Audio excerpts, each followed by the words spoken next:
Bismillahirrahmanirrahim. Pemirsa yang saya muliakan, Assalamualaikum warahmatullahi wabarakatuh. Alhamdulillah, Allahumma salli ala Muhammad wa ali Muhammad. Pada kesempatan kali ini, Dana Mustadafin dalam channel Humus menyajikan sebuah tema yang berjudul Manajemen Keuangan Keluarga. Dan pada kesempatan kali ini, alhamdulillah bersama narasumber kita dengan Bapak Naufal Ali. Assalamualaikum Bapak Naufal Ali. Apa kabar antum? Mudah-mudahan sehat. Waalaikumsalam warahmatullahi wabarakatuh. Ustaz Ilyas. Alhamdulillah, kabar baik, alhamdulillah. Nah, dalam tema kali ini yaitu manajemen keuangan keluarga, ya tujuan kami mengambil tema ini pertama mudah-mudahan mengedukasi bagaimana mengatur keuangan dengan baik bagi keluarga muslim khususnya, itu yang pertama. Dan yang kedua adalah menjadi bijak dalam pengeluaran untuk hal-hal yang harus dikeluarkan dalam hal-hal yang berkaitan dengan kepentingan pribadi atau keluarga, bahkan untuk kepentingan sosial, termasuk untuk kepentingan agama. Satu soal Bapak Naufal Ali mengenai manajemen keuangan keluarga ini, yaitu tentang apa maksud dari manajemen keuangan keluarga menurut antum. Terima kasih. Saya ingin menukil sebuah hadis dari Imam Ja'far Shadiq sebelum menjawab pertanyaan terkait masalah manajemen keuangan keluarga. Barang siapa bertindak tanpa pengetahuan, bagaikan berjalan tanpa arah. Jadi makin cepat dia berjalan, makin jauh dia dari tujuannya. Yeah. Intinya adalah segala sesuatu itu memerlukan ilmu pengetahuan. Ya. Ilmu pengetahuan itulah yang akan memandu segala aktivitas kita, segala pekerjaan kita untuk mencapai hal yang baik dan benar. Ya. Nah, manajemen adalah sebuah ilmu terkait pengaturan, ilmu terkait tentang pengelolaan. Ya. Jadi bagaimana mengelola sebuah aktivitas dari mulai perencanaan, pengorganisasian, pengarahan, hingga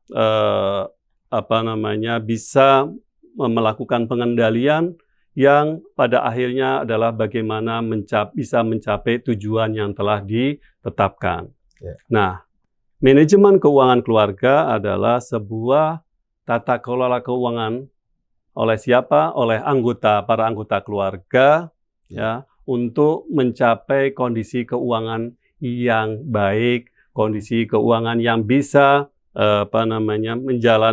memenuhi kebutuhan di hari ini, besok, ataupun di hari-hari yang akan datang. Yeah. Ya. Jadi singkatnya adalah manajemen keuangan keluarga adalah sebuah ilmu yang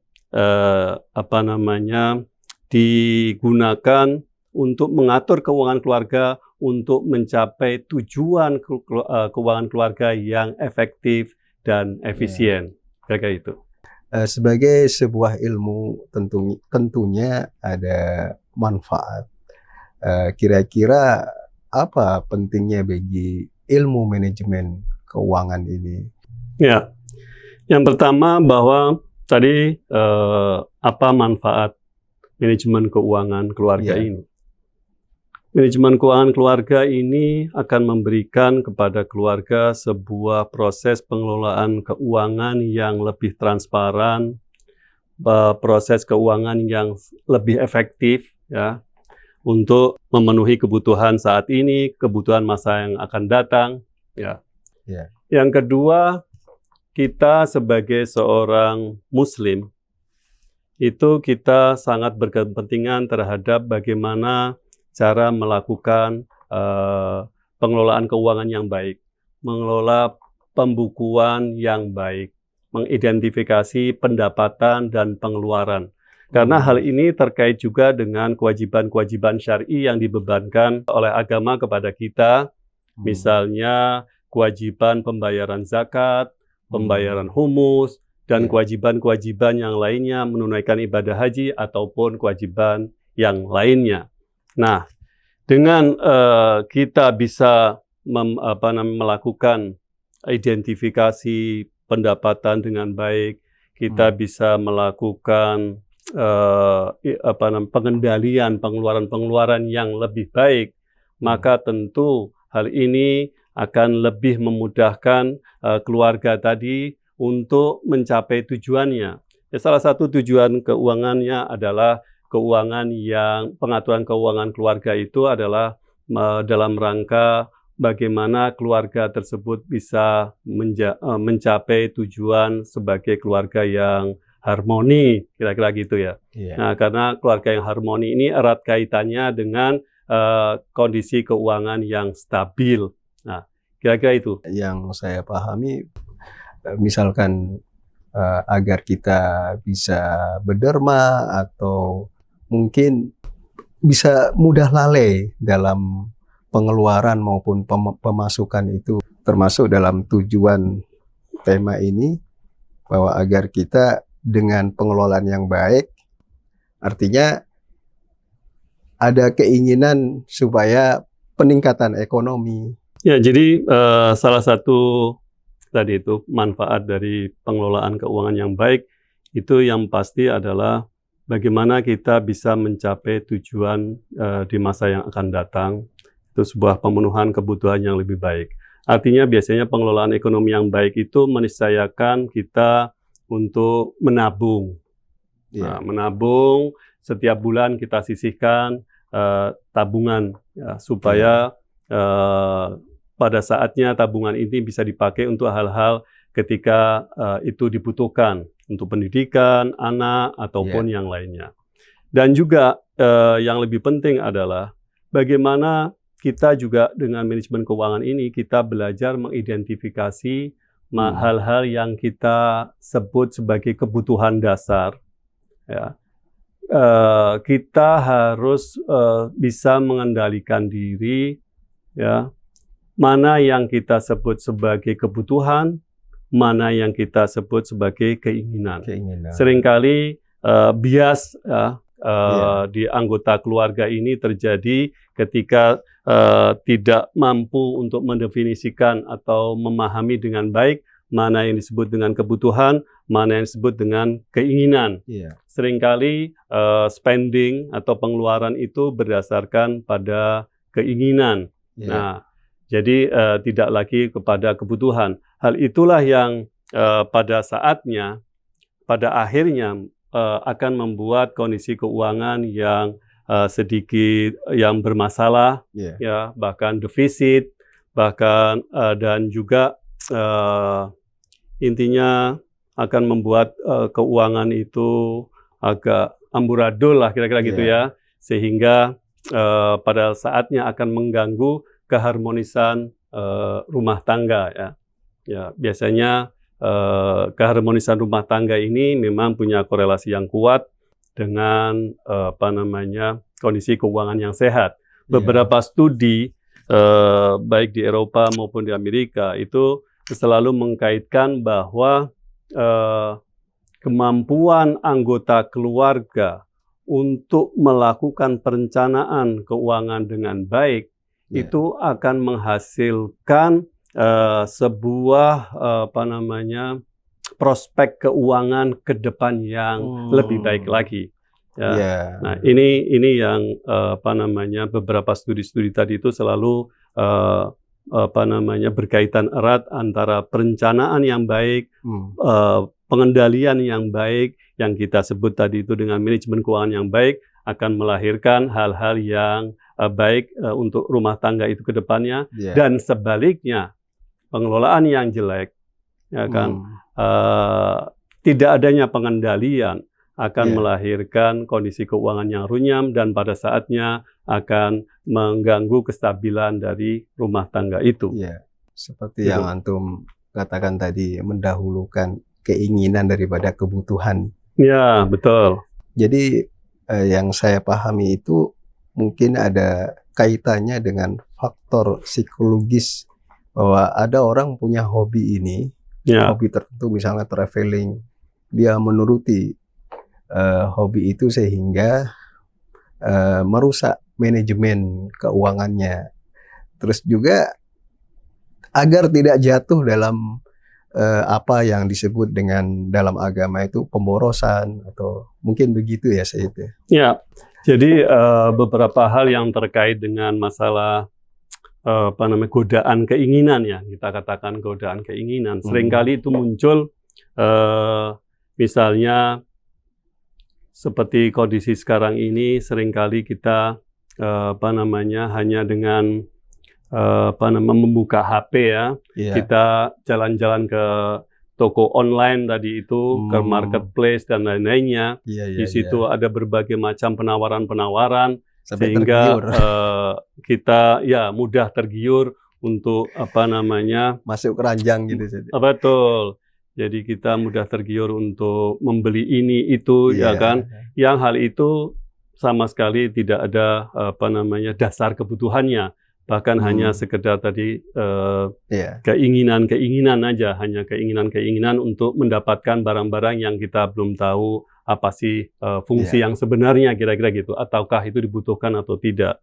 Nah, juga dengan kemudahan-kemudahan yang lain, misalnya ada pay later atau berbayar yang kemudian, ya. Jadi kita bisa berbelanja tanpa harus mengeluarkan uang, karena menggunakan fasilitas yang diberikan oleh para marketplace tadi itu dengan membayar kemudian. Maka hal ini akan berdampak cukup buruk, karena dengan mudahnya banyak sekali orang-orang itu membeli berbagai macam barang dengan tidak perlu membayar uang sekarang, tapi pada saatnya ketika ketika hari itu mereka harus membayar, tiba-tiba muncul tagihan yang sekian banyak, dan pada saatnya mereka tidak mampu untuk membayar, maka akan terjadi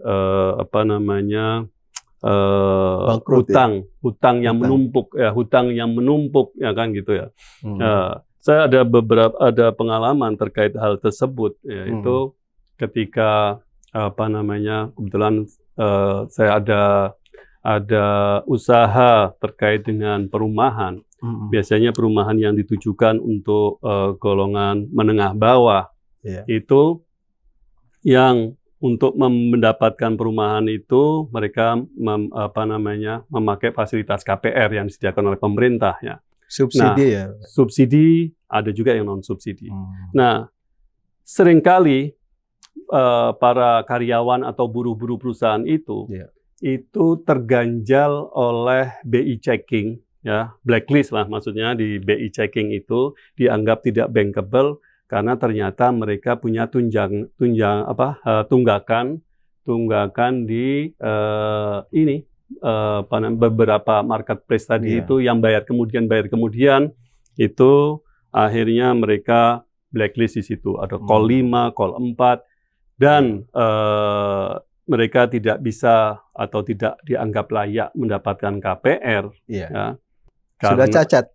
Ya, sudah cacat. Ya, dengan tentu untuk menyelesaikan hal itu membutuhkan effort yang lebih, ya. Artinya bahwa gara-gara tidak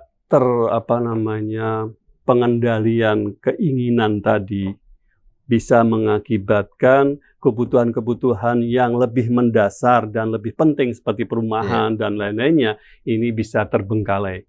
Maka memang harus lebih bijak dalam kita mengendalikan keinginan-keinginan terkait dengan maraknya penawaran-penawaran tadi, ya, apakah itu untuk pembelian barang ataukah tadi itu untuk sekedar traveling atau hobi-hobi yang lain yang tadi sudah yang antum pertanyakan, ya kan, seringkali kita melihat bahwa kita spending sesuatu itu karena menjaga supaya juga image kita tetap di mata orang-orang, ya kan, ataupun tetap kita memelihara hobi-hobi kita yang sebetulnya itu memberatkan kondisi keuangan kita. Betul. Gitu. Jadi kembali lagi kita harus bijak dalam masalah pengeluaran tadi ya. Ya, itulah tujuan kita dalam berbincang soal manajemen keuangan keluarga ini. Ya. Dan masih ada 2 soal. Yang pertama, manajemen keuangan keluarga artinya ada sesuatu yang dikelola. Mungkin bisa dikatakan berlaku bagi orang yang punya. Orang yang punya sesuatu harta benda, uang, dan itu ada yang bisa dikelola manajemen. Lalu bagaimana dengan orang yang tidak punya? Apakah dia juga bisa melakukan manajemen keuangan ini untuk keluarga mereka? Ya, jadi manajemen keuangan keluarga ini untuk siapa? Itu lebih tepatnya adalah untuk semua lapisan golongan ya. Jadi mulai golongan yang kaya, golongan menengah, golongan yang mapan, yang cukup, maupun golongan yang kekurangan. Ya kan? Apalagi kalau kita bicara golongan yang pas-pasan atau kurang mampu ya, mungkin ya lebih tepatnya kita bicara kurang mampu. Itu memang harus bisa memanage pengeluaran lebih baik supaya tidak terjadi defisit. Supaya menjaga supaya keuangan itu tetap positif. Karena bila keuangan itu negatif, ya, jadi karena tidak mampu untuk menjaga keuangan tetap positif, karena bisa aja karena pengeluaran yang lebih besar, istilahnya lebih besar pasak daripada tiang, ya, itu akan mengakibatkan dia harus mencari cara untuk menambal kekurangannya, untuk menutupi kebutuhan sehari-hari, karena minus kan, karena defisit.